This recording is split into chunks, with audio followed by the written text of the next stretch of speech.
Esta es la historia de cuando un abusador en serie de niños utiliza la religión y el nombre de Dios para cometer sus más despreciables actos, tocando indebidamente las partes privadas de los infantes mientras alardeaba ser un mesías en la tierra, un hombre de salvación, cuando no era más que un psicópata serial que hizo mucho daño en su propia familia.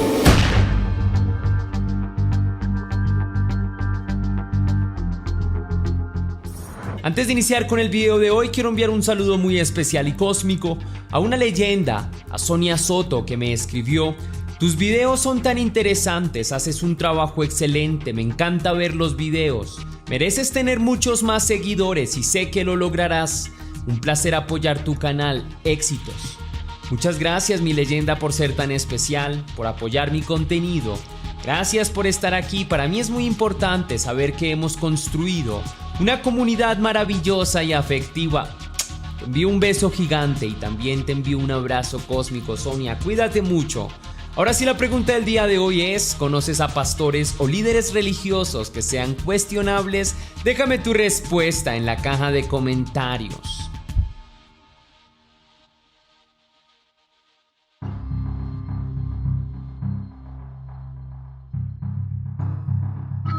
El señor Marcus Dellon Wilson fue un hombre afroamericano de presencia intimidante, con una mirada profunda, dreadlocks tejidos en sus cabellos y una prominente barba canosa, padre de muchos hijos y de una gran descendencia con quienes incestuosamente convivía, dejando en ellos sus genes para el futuro, sometiéndolos a traumas infantiles, abusando de sus hijas, sobrinas y nietas cuando eran tan solo unas niñas, embarazando a sus propias herederas y prolongando un aberrante crimen. Un caso de vejaciones familiares sustentadas con la palabra distorsionada de un mal llamado profeta, que con su labia corrosivo interpretaba de manera arbitraria las escrituras de la Biblia para someter a su familia bajo su propia hermenéutica disparatada, bajo sus explicaciones sin fundamento de por qué debía propasarse con los suyos, que abusaba de sus seres cercanos justificándose en la religión, haciéndoles creer tonterías como la de que Jesús era un vampiro, que él era descendiente directo de Dios y que su palabra y voz como vocero de Dios en la tierra eran divinas e incuestionables. Por lo tanto, todos en su hogar debían obedecerlo en todo momento sin rechistar a sus retorcidos deseos. Marcus nació en el estado de Kansas, en Estados Unidos, el 22 de agosto del año 1946. Creció en un hogar disfuncional lleno de problemas de convivencia y de seguridad. Era hijo de una pareja de extremistas religiosos, del señor Benjamin Wesson, un tipo alcohólico, sodomita y con tendencias depravadas con niños, y la señora Carrie Wesson, de temperamento irritable y violento, quien infundía normas de convivencia en extremo rígidas, influenciadas por sus estrictas creencias religiosas. Marcus Wesson era el mayor de 4 hermanos. Todos crecieron bajo las creencias de la señora Carrie Wesson, quien hacía parte de la Iglesia Adventista del Séptimo Día. Aunque Marcus Dellon Wilson era un creyente y un practicante de la religión de su madre, solía interpretarla a su manera, como se le venía en gana. Hacía comentarios o cuestionamientos incómodos cuando trataba el tema al respecto, a veces rozando con la herejía o la calumnia, otras promoviendo el libertinaje. Estaba de acuerdo con ideales como la poligamia, la cual, según él, era defendida por Dios en las Escrituras, entre otras prácticas íntimas, discrepando con su entorno social, escolar y con su propia madre. Marcus vivía en un hogar cargado de precariedades económicas, bajo una disciplina excesiva. En su escuela era un muchacho introvertido y poco sociable, tartamudeaba y sufría de pánico cuando platicaba con otras personas o debía exponerse en público.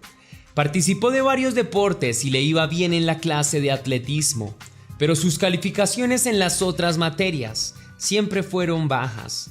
En su casa vivía con su abuela paterna, con varios primos, hermanos y sus 2 padres. Eran demasiadas personas para una casa tan humilde, por lo que los problemas no se hicieron demorar. Las cosas empeoraron cuando el padre de Marcus, el señor Benjamin Wilson, Se fugó con su sobrino de 18 años, teniendo él 50 años encima y antecedentes de abuso infantil, en una aventura amorosa, separándose de toda la familia, generando daños irreparables.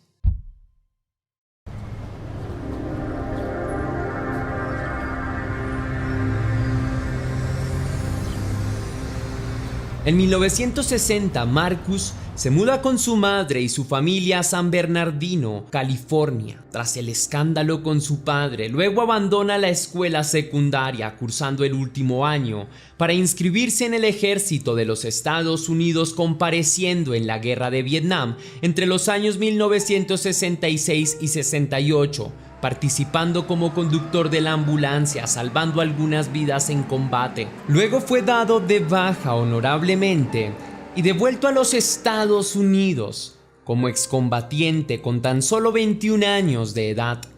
Al volver a los Estados Unidos, el señor Marcus se fue a vivir con una mujer a quien conoció y de quien se enamoró, llamada Rosemary Solorio, en la ciudad de San José, en el estado de California. La señora era mayor que él por más de 10 años y tenía 8 hijos con ella de una relación anterior.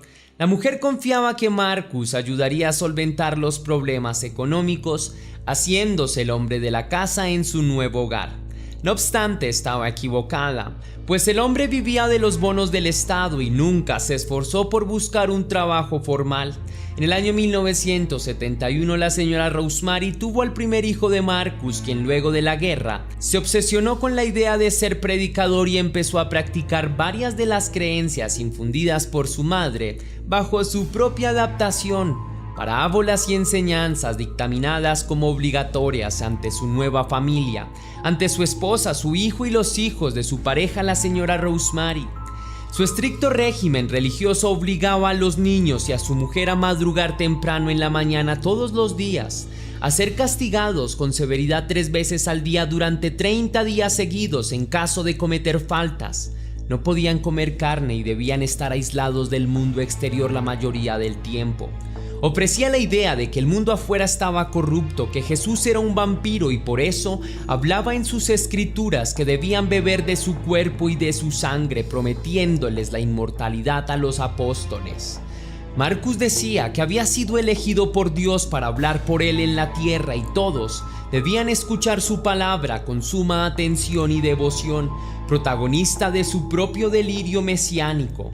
En el año 1974, el falso profeta Marcus convenció a la hija de su mujer, a la pequeña Elizabeth de 8 años, de la idea de que debía ser su futura esposa, preparándola psicológicamente para reemplazar a su madre, abusando de ella desde que era una niña, confundiéndola mentalmente, haciéndola pensar que la poligamia y este tipo de abuso eran algo que estaba bien y que tampoco debían cuestionar los planes de Dios, que casarse con su padrastro era correcto, por lo que al cumplir los 14 años, la pequeña Elizabeth consideró normal casarse con su padrastro de 34 años. Esta situación trajo problemas con la familia de Rosemary Solorio. Sus hijos varones no comprendieron la situación con tanta tranquilidad y encararon a su padrastro, incluso lo confrontaron y se pelearon varias veces con él, quien también había abusado de sus hermanas y los había obligado a hacerles pensar que era una especie de ser iluminado, un intocable, y que todas sus acciones estaban respaldadas por un mandato divino que él mismo profesaba con singular fanatismo. La propia Rosemary Solorio aceptó dócilmente que Marcus se llevara a su hija Elizabeth como esposa para terminar con la pesadilla de su hogar disfuncional. Finalmente sus hijos también aceptaron la decisión con la condición de que el tipo se fuera a vivir lejos, aunque con Elizabeth como esposa en otro lugar. Marcus aceptó y se marchó. Meses después, Elizabeth dio a luz al primer hijo de Marcus. Luego, con el pasar del tiempo, tuvieron 10 hijos más, entre ellos un bebé que murió luego de nacer. Todos sus hijos fueron criados con las aberrantes y disparatadas ideas del falso profeta, quienes los obligaba a considerarlo un dios, un mesías iluminado, castigándolos fuertemente cuando le desobedecían, recalcándoles que su palabra era ley divina a pesar de sus duros castigos. Hizo pensar a sus hijos que eran normales las vejaciones con las que eran tratados. Todos en casa eran sus obligados feligreses, de la misma manera que alguna vez lo fueron los hijos de su expareja Rosemary Solorio. El trauma sometido a los jóvenes fue tan profundo que incluso muchos creyeron que en verdad era un profeta o un ser divino hasta los 19 años. Una de las hermanas de Elizabeth, ex hijastra del señor Marcus, quien producto de la dura realidad en que vivía, de la pesadilla con la que creció y de los abusos a los que fue sometida, se vio inmersa en la adicción a sustancias ilegales, encargó a Elizabeth de cuidar a sus 7 hijos, pues no se sentía apta y capacitada para hacerlo ella misma debido a su problema con los narcóticos. La mujer aceptó bajo la autorización de Marcus, quien vio cómo crecía su séquito de feligreses y se ampliaba la oferta de sus posibles esposas en el futuro. Con respecto a cómo se mantenía tan numerosa la familia, es necesario decir que además de los bonos y las ayudas del Estado que reclamaban mensualmente, Marcus solía robar en las calles, a veces con ayuda de su familia, de sus hijas y ahijadas, a quienes persuadía para distraer a las personas dueñas de tiendas o establecimientos, mientras él saqueaba a escondidas los almacenes o robaba de los escaparates. La familia residía en cabañas de precaria construcción, en chozas endebles, en barcos oxidados o abandonados y en casas en obra gris. Al crecer, los hijos de Marcus trabajaban para su padre y para mantener a la familia. Incluso las mujeres, quienes a cierta edad podían ser meseras o trabajadoras de una tienda de comidas rápidas, aunque con la estricta condición, supervisión y vigilancia de su padre, quien era explícito en que no podían hablar con nadie en el exterior, que debían salir y volver puntualmente o de lo contrario, eran brutalmente castigadas por su rebeldía. Los hijos de Marcus no iban a la escuela, tomaban clases particulares en casa, diferentes materias difundidas por su padre, donde la palabra de Dios, manifestada en las escrituras, era estudiada bajo la libre interpretación del profeta. Había también clases extrañas, salidas de sus cabales. Decía a sus hijos, esposa y feligreses en general que debían referirse a él como el maestro, y los preparaba para el fin de los tiempos, diciéndoles que ellos no llegarían nunca a la edad adulta porque el fin del mundo estaba cerca. A las mujeres de la familia las criaba con otro tipo de educación mucho más estricta, que empezaba desde los 8 o 9 años. Ellas no podían hablar con ningún hombre aparte de él, ni siquiera con sus hermanos, ni con nadie en el trabajo, a menos que fuera tácitamente necesario. No podían salir de casa y debían satisfacerlo todas las noches con clases llamadas Cómo satisfacer a un hombre, donde las niñas debían limpiar su cabello con dreadlocks y su barba con aceites. También masajearlo, acicalarlo, limpiarle el cuerpo y luego practicarle intimidad oral. Al crecer un poco más las niñas, el tipo abusaba de ellas íntimamente. Accedió íntimamente a 2 de sus hijas y a 3 de sus sobrinas. Las 5 mujeres quedaron embarazadas de él posteriormente.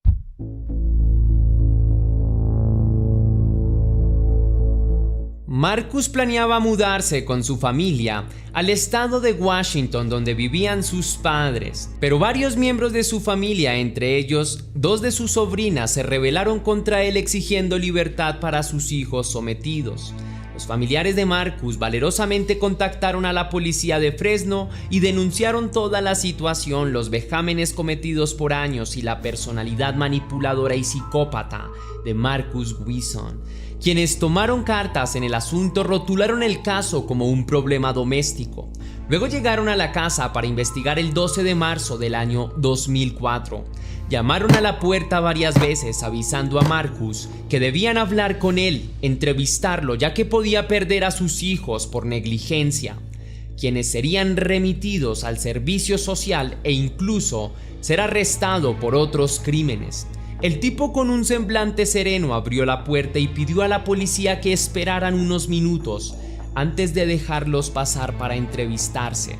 Luego cerró la puerta y tardó un rato en volver. La policía y los investigadores se impacientaron, golpearon nuevamente la puerta y llamaron al señor Marcus a gritos, quien regresó con una siniestra calma y volvió a abrir la puerta principal de su casa, invitándolos a pasar. Los policías notaron que la ropa que llevaba estaba manchada de sangre, manchas que no tenía al principio cuando abrió la puerta por primera vez. Aunque testigos declararon lo contrario, la policía dijo que no escuchó ningún solo disparo en esa casa mientras el hombre estaba dentro. Lo cierto es que las pericias de los investigadores localizaron en el interior del precario y humilde domicilio varios sarcófagos de madera como si allí vivieran vampiros, pero más impactante aún, 9 cuerpos sin vida de personas jóvenes. 9 asesinatos cuyas víctimas habían sido perforadas con una bala que atravesó uno de sus ojos hasta salir del otro lado. Todos eran familiares de Marcu, entre hijos, sobrinos y nietos. Solamente 3 de los hijos del asesino en masa se salvaron, al no estar presentes en casa durante esos fatídicos momentos. Las víctimas mortales del asesinato en masa fueron la señorita Sobrena April Wilson, de 25 años, hija del asesino, la señorita Elizabeth Ray Keenan Wilson, de 17 años, hija también del asesino, la pequeña Ilabel Carrie Wilson, de 8 años, hija y nieta del perpetrador, al ser víctima de abuso, Aviv Dominic Wilson, de 7 años, hija y nieta de Marcus, Jonathan Charles Wilson, de 7 años, hijo, sobrino y nieto, Ethan Lauren Wilson, de 4 años, hijo, sobrino y nieto, Marcy Christopher, de 1 año, hijo y nieto, Eva Wilson, de 1 año, hija y nieta del asesino, y Sedona Wilson, de 1 año, hija y sobrina del perpetrador. La defensa del señor Marcus declaró que una de las hijas mayores de Wilson, la señorita Sobrena April Wilson, de 25 años, fue quien cometió todos los asesinatos y luego terminó con su propia vida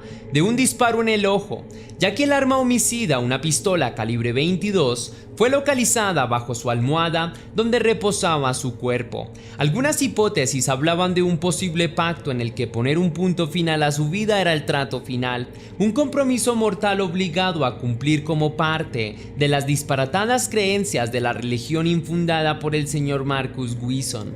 El 17 de junio del año 2005, Marcus Wilson, de 59 años, es declarado culpable de 9 cargos de asesinato y de 14 cargos por abuso íntimo contra menores de edad, secuestro, entre otros crímenes, por someter a 7 de sus hijas y sobrinas por una vida de excesos y de pecados en nombre de Dios, haciéndose llamar profeta y teniendo la osadía de justificar sus actos con la religión.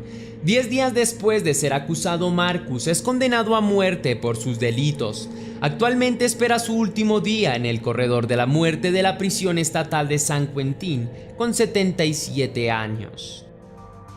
Si te gustó la investigación de este caso, querida leyenda, déjame saber con tu misterioso like. Si quieres y si puedes hacer una pequeña donación para la producción de Test Misterios, estaré enormemente agradecido. Lo puedes hacer de 2 formas distintas. La primera, con el botón de super gracias que se ubica allá abajo, justo al lado del botón compartir, o también vía PayPal, ya que tienes el link en la descripción y en el comentario fijado. Si lo haces de cualquiera de estas 2 maneras, recibirás un agradecimiento personalizado y un saludo de mi parte para un próximo video.